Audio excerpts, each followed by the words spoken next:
यहाँ सीता मैया भी पूजन करने के लिए जाने लगती हैं सखियों के साथ। तो वो तो आगे आगे चली जाती है मंदिर में, लेकिन एक जो सखी होती है वो पीछे रह जाती है।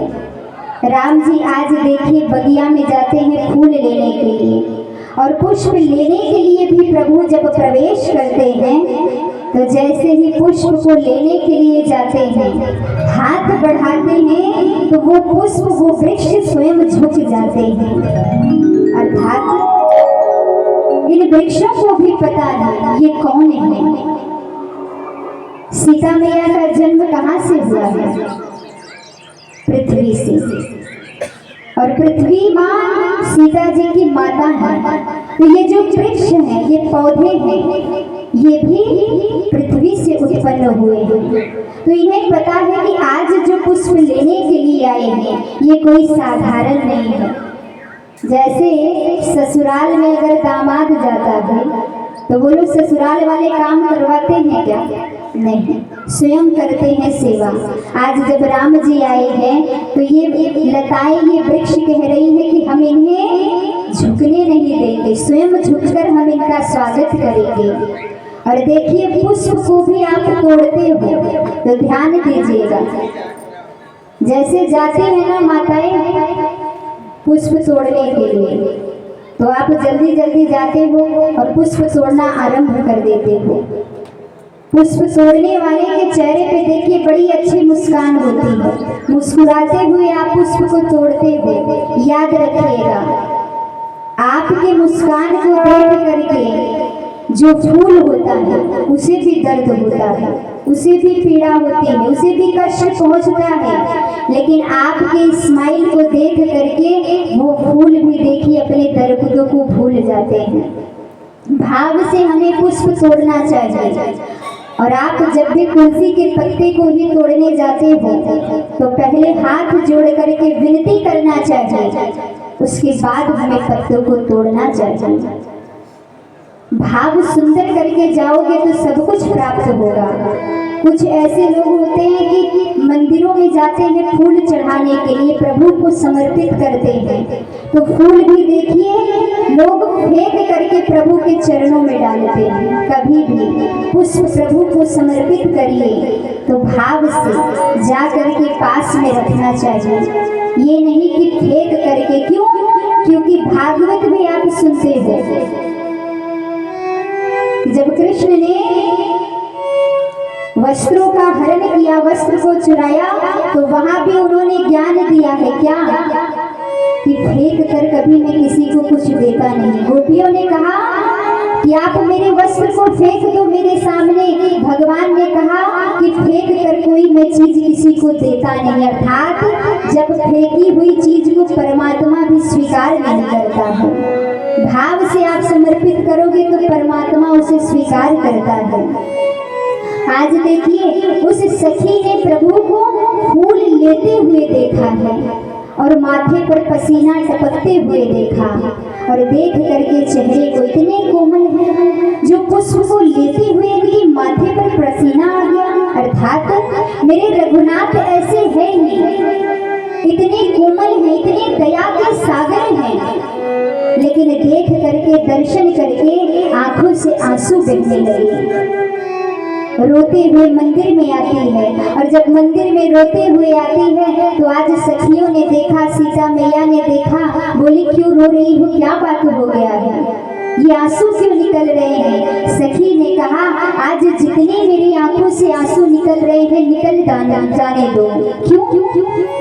सखी कहती है ये आंसू नहीं है, अब तक मेरी आंखों में जो संसार की गंदगी भरी हुई थी, इन आंसुओं के सहारे से वो गंदगी बाहर निकल रही है। आज मैंने जिसका दर्शन किया है, उनका दर्शन करने के बाद अब मुझे संसार की ये जो गंदगी अब तक मेरे आंखों में थी, आज से वो धुल के साफ हो गई है। अर्थात जब गोविंद का दर्शन कर लो तो अपने आंखों में बसे गंदगी को हमें उसी समय समाप्त कर देना चाहिए। पूछने लगी कौन है? सखी ने कहा बता नहीं सकती, दिखा सकती है। आज देखिए जब सीता मैया सखियों के साथ चल रही है तो यहाँ जैसे सीता मैया के पायल की आवाज, बाजूबंद की आवाज आने लगी कानों में, राम जी लक्ष्मण जी से कह रहे हैं आज ऐसा लग रहा है कि इस वन में कामदेव अपनी धुंधली बजाते हुए आ रहे हैं। यहाँ बात ही चल रही थी कि लक्ष्मण जी पूछने लगे कि ये जो सामने है ये कौन है। राम जी ने देखा, राम जी ने कहा कि यही है जिनके कारण ये स्वयंवर रचा जा रहा है, ये जनक की पुत्री है। और जैसे ये बात कहते हैं, आज देखिए सीता मैया लताओं के ओट के वृक्ष के सम्मुख खड़ी होकर के प्रभु का दर्शन कर रही है। और दर्शन करते हुए हृदय में मेरे राघवेंद्र सरकार को बसा लिया। विचार करिएगा, जिस कथा को आप सुन रहे हो, सीता जी ने राम जी को देखा और उसी समय पति रूप में प्राप्त करने की इच्छा जागृत कर दिया। हे माँ, इन आंखों ने जिसे देखा है वही मुझे मिले।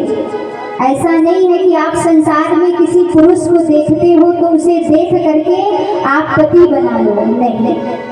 ये जो सीता जी देख रही है ये किसी पराये पुरुष को नहीं देख रही है, ये स्वयं ही अपने पति का दर्शन कर रही है।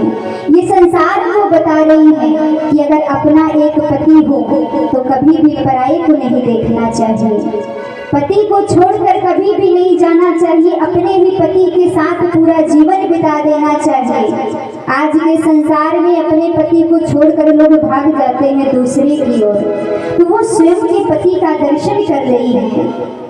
आज हृदय में बसा करके वहां से चली जाती है। यहाँ देखिए बड़े बड़े राजाओं को बुलाया जाता है, सभी राजा आए हैं और जब सभी राजा सभा में बैठते हैं तो सबसे ऊपर विश्वामित्र जी का आसन लगता है, सबसे ऊपर बैठे हैं। जानकी जी सखियों के साथ आती हैं और आज पूरी सभा में देखिए ये घोषणा होता है कि जो इस धनुष को प्रशंसा चढ़ाएगा उसी के साथ मैं अपनी पुत्री का विवाह करूंगा। और ये जनक जी का संकल्प था। क्यों? क्योंकि जिस धनुष की बात कर रहे हैं ये साधारण धनुष नहीं है, ये शिव का धनुष है जिसे कोई हिला भी नहीं सकता है। बचपन में यही सीता जी अपनी बाईं हाथ से इस धनुष को उठा ली थी। उसी समय जनक जी ने ये प्रतिज्ञा कर लिया था कि मेरी पुत्री ने जिस धनुष को बाईं हाथ से उठा लिया, आज से मैं प्रतिज्ञा करता हूँ जो इस धनुष को उठाएगा, प्रशंसा चढ़ाएगा, उसी के साथ मैं अपनी पुत्री का विवाह करूंगा। आज देखिए दूर दूर से बड़े राजा आते हैं, सबने उस धनुष को उठाना चाहा। सबके मन में यही है कि जानकी को तो लेकर मैं जाऊंगा, लेकिन कोई भी उस धनुष को हिला भी नहीं पाता है, तोड़ना तो दूर की बात है। और यहाँ राम जी बैठे हुए थे, विश्वामित्र जी ने अब देखिए आखिरी में इशारा किया। राम जी तब तक नहीं उठ रहे थे जब तक मेरे गुरुदेव इशारा नहीं करेंगे। इशारा पाते ही देखिए राम जी उठ के खड़े होते हैं, जाकर के गुरु जी को प्रणाम करते हैं और जैसे ही जाते हैं धनुष के पास प्रणाम करते हुए धनुष को देखिए, राम जी ने आज धनुष को उठाया ये तो सबने देखा, कब प्रशंसा चढ़ाया ये भी सबने देखा, लेकिन राम जी ने धनुष को जैसे तोड़ा चारों ओर देखिए बिजलियां कड़कने लगी। और जब बिजलियां कड़कने लगी तो सबके नेत्र उस समय बंद हो गए।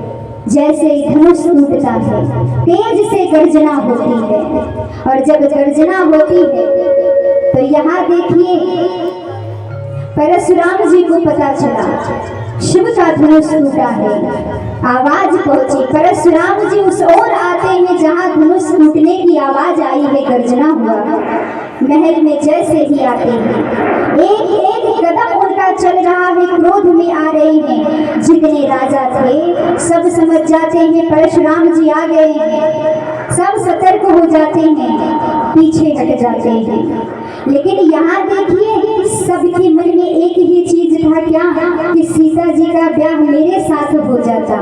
लेकिन जितने राजा थे कहते हैं कि कपटी कुटिल भूप तब बोले कैसे ब्याह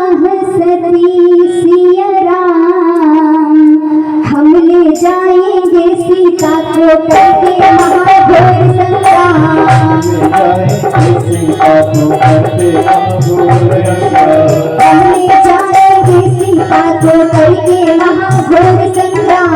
हमने जाएंगे सीता को करके महाघोर संग्राम। राजाओं के हलचल में रानी गई बहुत हिटला।